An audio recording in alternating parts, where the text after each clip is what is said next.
A gente começa essa edição com um destaque no site da Revista Oeste. O ministro Alexandre de Moraes quebrou o silêncio sobre os supostos encontros com o presidente do Banco Central, Gabriel Galípolo, envolvendo o Banco Master. Vamos ver o que diz a nota do magistrado, abre aspas. O ministro Alexandre de Moraes esclarece que, em virtude da aplicação da Lei Magnitsky, recebeu para reuniões o presidente do Banco Central, a presidente do Banco do Brasil, presidente e o vice-presidente jurídico do Banco Itaú. Além disso, participou de reunião conjunta com os presidentes da Confederação Nacional das Instituições Financeiras, da FEBRABAN, do BTG e os vice-presidentes do Bradesco e do Itaú. Em todas as reuniões foram tratados exclusivamente assuntos específicos sobre as graves consequências da aplicação da referida lei, em especial a possibilidade de manutenção de movimentação bancária, contas correntes, cartões de crédito e débito. Fecha aspas. Hora de recebermos aqui os nossos analistas para a gente discutir todos esses assuntos, este e outros assuntos. Começando, claro, pelas damas, uma satisfação tê-la conosco. Doutora Kátia Magalhães, boa tarde, muito bem-vinda. Boa tarde, Daniel, Serrão, nossos espectadores. Sempre uma alegria estar aqui com essa turma linda da Oeste, sempre na defesa das nossas liberdades. Jorge Serrão, conosco nessa semana inteira de Natal. Boa tarde para você, bem-vindo mais uma vez. Ho, ho, ho! Saudações, Kátia e Daniel. Vamos para mais uma edição magnífica do Jornal da Oeste, segunda edição, sempre campeão de audiência. Muito bem. Jorge Serrão, vou começar aqui, me permita, Serrão, começar pela doutora Kátia. Doutora, a oposição já articula um novo pedido de impeachment contra o ministro Alexandre de Moraes por conta desse episódio do Banco Master. Eu quero ouvir a sua análise sobre esse caso. Daniel, esse é um dos casos mais vergonhosos, talvez um dos escândalos mais escandalosos, me perdoem a repetição, mais escandalosos nessa terra bananeira de escândalos, né? Primeiro, tínhamos visto lá o contrato da esposa de Alexandre de Moraes a 129 milhões, honorários irreais para o mercado de advocacia e sobre contratos, sobre serviços advocatícios nada explicados, pelo menos não até o momento. Parece que ela não prestaria serviços junto ao Banco Central, parece que ela não prestaria serviços junto à CVM, junto ao Congresso. Ninguém admitiu ter visto os serviços dessa senhora. Em contrapartida, a que exatamente a senhora Viviane de Moraes teria recebido a ninharia dos 129 milhões, né? E aí aparecem as revelações da jornalista Malu Gaspar sobre uma conversa entre uma suposta conversa, para sermos politicamente corretos aqui, entre Alexandre de Moraes e Galípolo, que trataria exatamente de quê? Da liquidação do Banco Master. No dia seguinte a essa revelação, vem Alexandre de Moraes e consegue fazer uma emenda muito pior que o soneto, né? Diz que teria se reunido com Galípolo para tratar da aplicação da Lei Magnitsky. Gente, juiz é uma figura institucionalmente inerte. Juiz não pode sair da sua posição, o juiz tem que esperar ser acionado pelas partes interessadas e sempre dentro do âmbito de litígios, dentro dos autos, dentro da transparência que rege todo o nosso processo brasileiro, tanto o processo civil, quanto o processo penal, quanto também o processo administrativo, sempre dentro dessa transparência. Mas nada foi transparente nesse caso. E aí ele vem confessar que teria se reunido com o presidente do Banco Central e de outras instituições bancárias para tratar da aplicação de uma lei americana.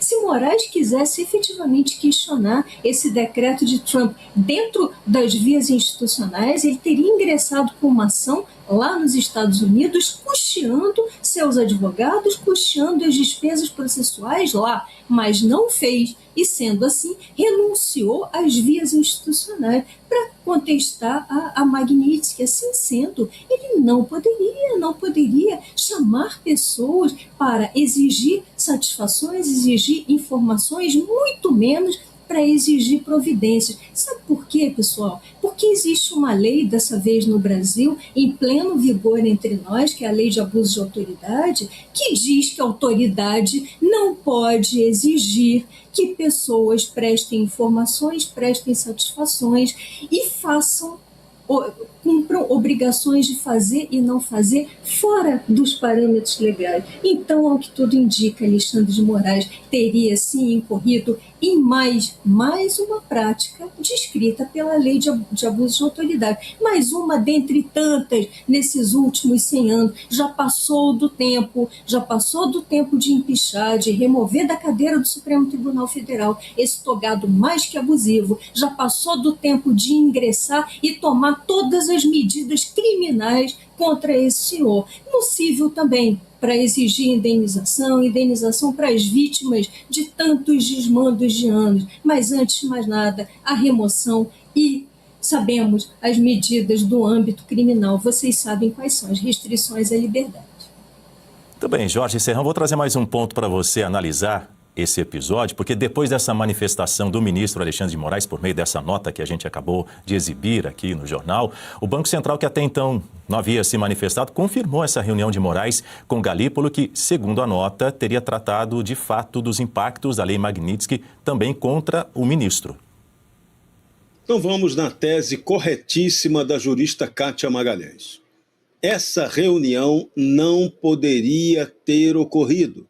Não é atribuição institucional do ministro Alexandre de Moraes fazer esse tipo de encontro. Ponto. Só aí já encerra o assunto. Agora vem as notas oficiais dizendo se foi isso ou se foi aquilo. Vem as reportagens dizendo que a conversa foi outra. Tratou-se do escândalo do Banco Master e não apenas da aplicação da Lei Magnitsky.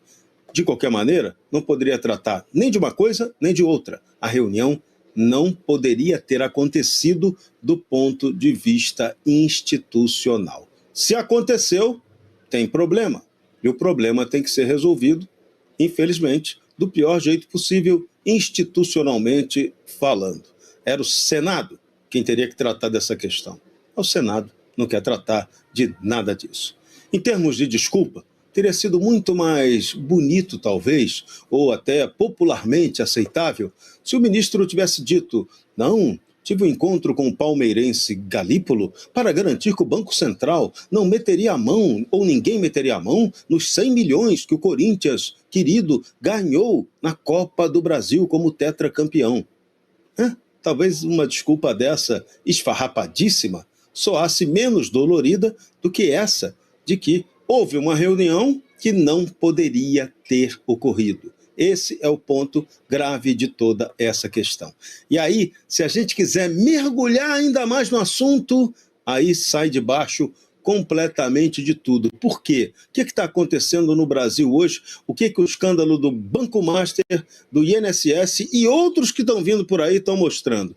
Que aqui no Brasil nós temos uma indústria clandestina de créditos falsos que está operando aí fora do próprio campo da regulação do Banco Central e que está aí explorando brechas institucionais, usando tráfico de influência para sobreviver e fabricando dinheiro de onde não se tem. O caso do INSS é algo assim fora do comum. Criaram até uma biometria facial a partir de identidades falsas, com cópia de documentos capaz de inserir autorizações fraudulentas de desconto na folha oficial de pagamento do INSS. Olha o nível de sofisticação da picaretagem sistêmica. E um assunto tem a ver com outro, que os assuntos a roubalheira aos aposentados também tinha a ver com créditos consignados. A partir de quê? De créditos absolutamente falsos, com aposentados e pensionistas inexistentes em vida, mas que tinham vida no número de um CPF absolutamente falso, de gente até que provavelmente já morreu. Então, vejam esse tipo de golpe. O que deveria ter acontecido?